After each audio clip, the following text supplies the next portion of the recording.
Hey, how you doing? Scott here from Scott's Bass Lessons. Hope you're well. If you haven't checked out scottsbasslessons.com yet, make sure you do so straight after this video, because there's literally hours and hours of videos just like this on there that are all completely free. So check it out. And don't forget to subscribe to the newsletter as well when you get there, because as soon as you do, I'm going to send you some special subscriber only videos that you can't find on YouTube. It's some of the best stuff I've ever done, so make sure you subscribe to that. Today I'm going to be talking about playing around the changes. Now, the first time I became aware of this is when I was at a few jam sessions. I used to go to them all the time. Unfortunately, I'm too busy making lessons for YouTube now.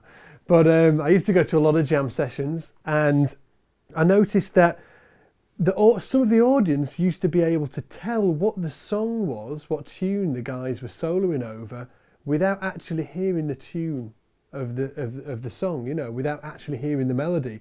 Sometimes, you know, the drummer would start and then somebody would start soloing without actually playing the tune at the beginning of the song. And these guys in the audience, obviously, you know, they were at a jam session, so most of them were musicians. They could tell what song they were playing. And this was like, you know, this was when I was a nipper, you know, well, not a nipper, but I just, you know, just started playing. I just didn't understand this. I was like, how can they tell what song this is? And the reason was, or the reason why, is because the guys were playing around the changes. This means if you take away say for instance, we had a quartet, it was drums, piano, guitar, well, drums, piano, bass, and saxophone. If you took all the rhythm section away and just had the saxophone player there soloing, you'd still be able to hear what tune it was just from the notes he was playing. And that's because he's playing up and down the changes of the tune and hitting some key notes. Now, for this example, I'm going to use Autumn Leaves. If you're not familiar with it, it's a really, really cool standard for beginner type players and even intermediate players. Well, in fact, even advanced players. I love playing around it. You know, it's great for every player to learn. So make sure you check out Autumn Leaves. If you hit the link below, it'll take you to a page where you can download the PDF for Autumn Leaves, and it'll also come with a drum backing track as well, but we'll get to that later. So the chords for Autumn Leaves are well, we're just going to talk about the first few bars, okay? C minor, going to F7, going to B flat major 7, going to E flat major 7, going to A flat half diminished, A half diminished, not high, A flat, A half diminished, to D7, to G minor, to G dominant 7. Now I'm just going to play them and not talk over it so you can actually hear what the sound is like of the chords going from one to the other, and really try and remember it, okay? And then I'm going to play a solo line that outlines them changes, and you'll be able to hear what, you know, the sound of the chords as I solo without playing any chords. So here's just the chords on their own. 2, 3, 4.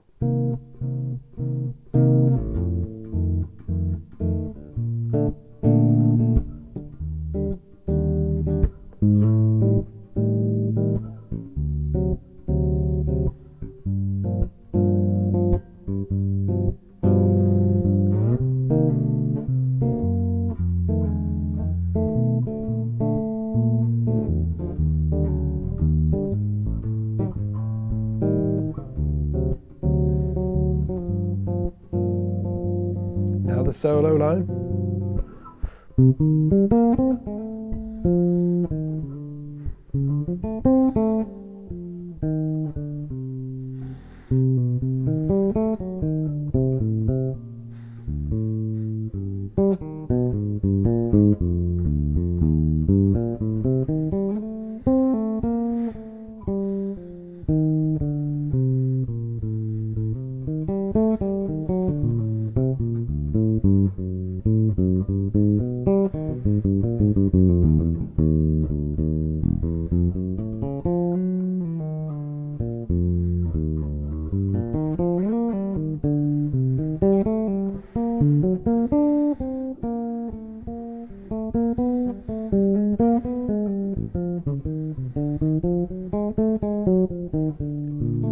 hear, I stopped in the middle there, but can you hear how you can actually hear the changes as I go through the chords? I'm not just playing.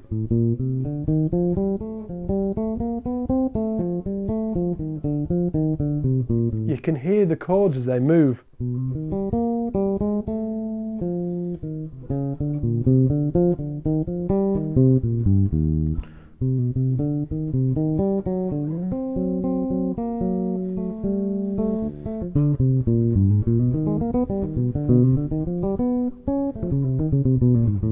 And onwards. And the way I'm doing that is by directly I'm heading for certain notes within the chord, okay? So if that's C minor, I'm using the arpeggio. Arpeggios have got a big deal to do with this. I'm playing around the changes. The changer means playing around the chords, okay? So I'm playing the chord, C minor arpeggio. And then I'm targeting the third of the F7, because I know that that third of the F7 is going to give a really, it's going to point out the character of that chord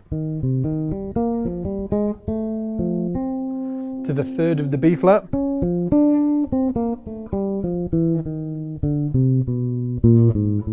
Then we're on the A half diminished. These are called guide tones.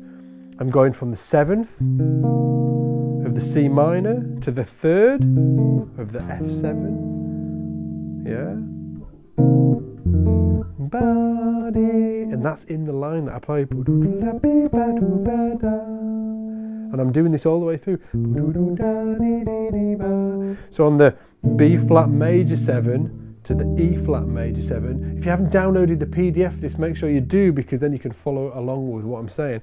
The B flat major 7 to the E flat major 7. I'm going from the 7 of the B flat major 7 down to the 3rd of the E flat major 7. So the solo line.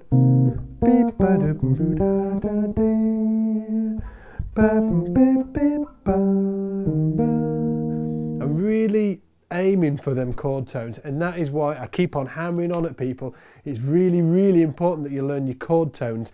It is really important that you learn your scales, but the chord tones, they're like the meat and potato on the plate, man. They're sort of like, they're there, and they're the main proportion of the sound of each chord.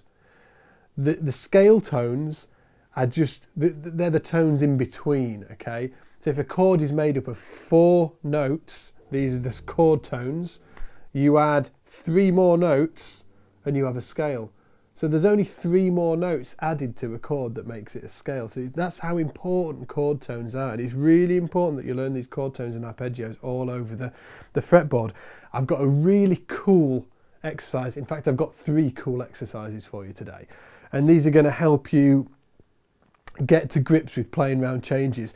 And they're really tough as well. So if you haven't done these kind of exercises before, maybe just start with the first one, and then as you go along, try and get into the second one and then the third one. And basically they're going to make, they're going to really highlight if you know your fingerboard or not. If you don't know your fingerboard, this is going to, it's going to really show that you don't. So let's look at the exercises now. The exercises are, the exercise 1 is just simply play around the changes. So I want you to do a solo just using chord tones over the first few bars of Autumn Leaves. Let's say the first 16 bars of Autumn Leaves. So you've got the C minor, then down to the B flat, then A half diminished, G minor, G7, and we're going to do that along with just a drum track that you can download below this video if you haven't already. Okay, there's a drum track, and by playing and jamming along with just a drum track, nobody else playing, just the drums, we're going to be able to really highlight whether we're playing around the changes or not. And a great thing to do as well is record yourself while you're doing it, and then take a listen and think, can I actually hear the changes when I'm playing? So that's exercise 1. So let's do that now.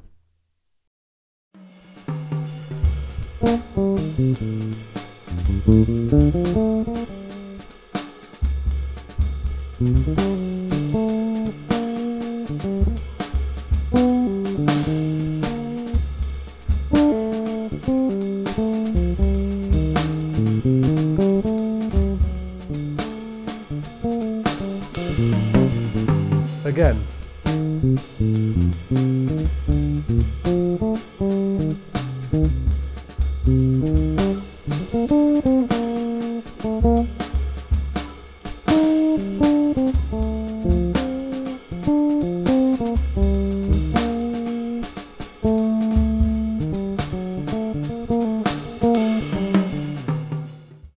So hopefully there you'd be able to hear the actual chords as I'm, you know, playing around the changes. Now I said before, this exercise, this is the second exercise, really going to, you know, highlight whether you know your fingerboard or not, and whether you know you really know your chord tones. We're going to play around the changes, but we're going to do it on just 2 strings. And this is great because, and the 2 strings we're going to play on today are the D and the G string. You know, it's up to you which strings you choose. It's a lot easier sometimes on the E and the A strings because we tend to see harmony going down on the bass. So this is why this exercise is wicked, and this is why I wanted to do it just on the D and the G strings. Okay, now I'm just going to give you a quick demo now, and then we'll hear that along with the backing track. Okay, so just the D and the G strings. 1, 2, 1, 2, 3, 4.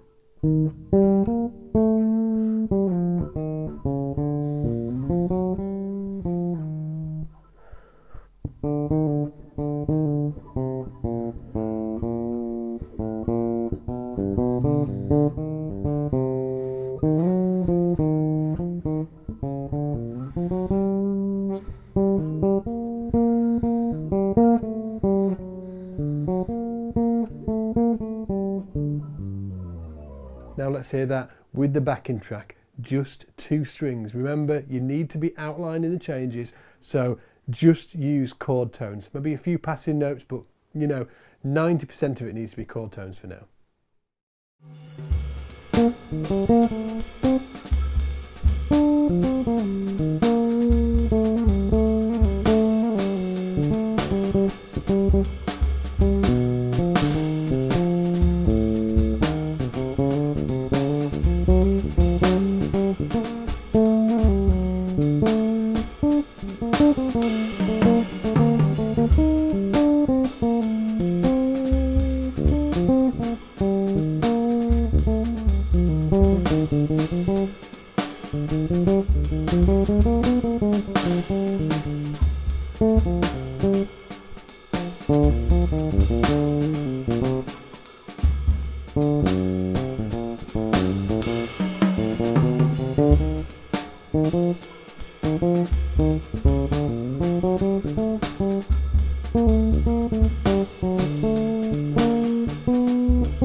So now let's look at just doing it on 1 string, and this is tough, man, because, well, it's tough. You need to be thinking about the chord tones up and down 1 string while you're playing. So I'm just going to do it really slowly here for you so you can hear it. So on the C minor, so I just started on the minor 3rd, went down to the C, and then I could target the 3rd of the F7, so, and then up to the 3rd of the B flat major, and then up to the 3rd of the E flat, and then chromatically down to the A half diminished.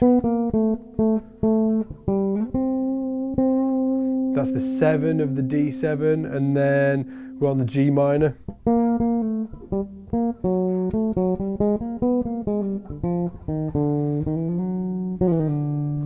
Let's give it a go along with the backing track, see if I can do it. 1, 2, 4.